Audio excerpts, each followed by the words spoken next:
Andrew, I've been reading the blog that you put at RedBalloon.work. RedBalloon.work. There's a blog there, and it says, quotes, a November 2022 survey of hiring managers by resumebuilder.com. Yep. It says 1 in 6 have been asked to deprioritize hiring white males. That's right. That's right. 48% have been asked to prioritize diversity over skills, experience, and other qualifications. 53% of hiring managers believe their jobs will be in danger if they don't hire enough diverse employees.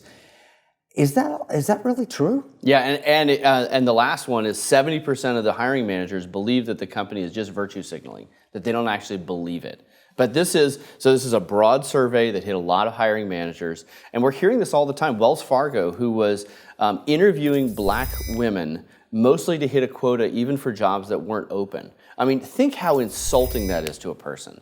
Because of who your parents are, because of how you were born, I'm going to give you an interview for a job that doesn't even exist. I'm going to waste your time, and you're just checking a box for me.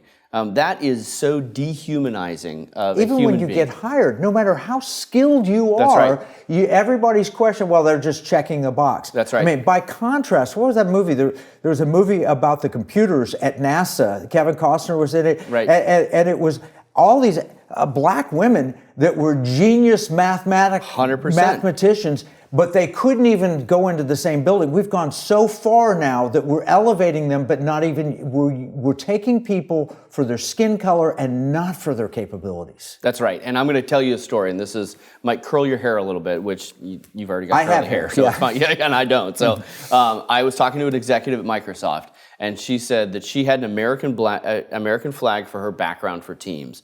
And the HR department called her the next day and said, so that is triggering to some of our employees because it's a sign of white supremacy in the workplace to have an American flag.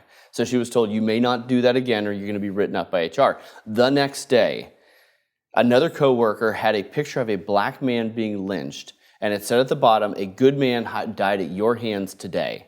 And it's right out of that CRT playbook. So this is what DEI has become in the workplace. And they didn't get reprimanded for that. Not only was it not reprimanded, it was celebrated. It was celebrated that you had the bravery, the courage to do this. And it is so dehumanizing to everyone, no matter what your skin color is. If you are valued based on those aspects of you, not based on your hard work, your merit, your education, your grit, it's terrible. I had a VP of sales who worked for me. He actually was a sales guy. I promoted him to VP of sales. He was a black man. He was very, very gifted. And he came into my office. He's like, I need to ask, why am I getting this promotion?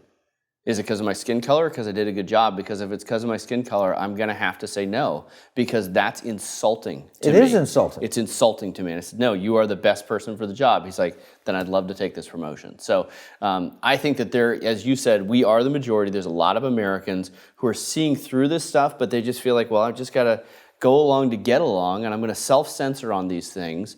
And that is actually hurting our economy, and it's hurting the businesses that are adopting these policies.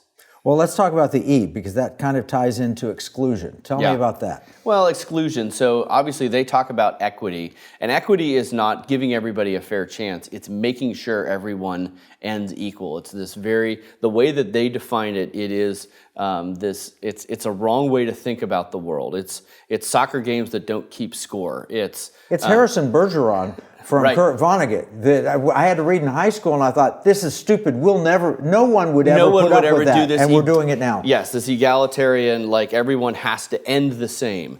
And so what we say is and the problem is, I think you mentioned these are fine words: diversity, equity, inclusion, and they've just been weaponized. The same way that pronouns have been weaponized, right? We learned about pronouns in kindergarten. They're an okay thing, but a lot of people are using them as a bludgeoning device to push a worldview, and that's what's happening. So this equity is an exclusionary thing. It's saying, look, if you have worked really hard to get to here, we are going to have to drag you down to put you at the same level as someone who has not worked as hard. And that's what really hurts the workplace. Which in the blog, it shows labor productivity, output per hour for all workers is dropping dramatically from 2020 to the first quarter of this year. I think it was down the most it's ever been down.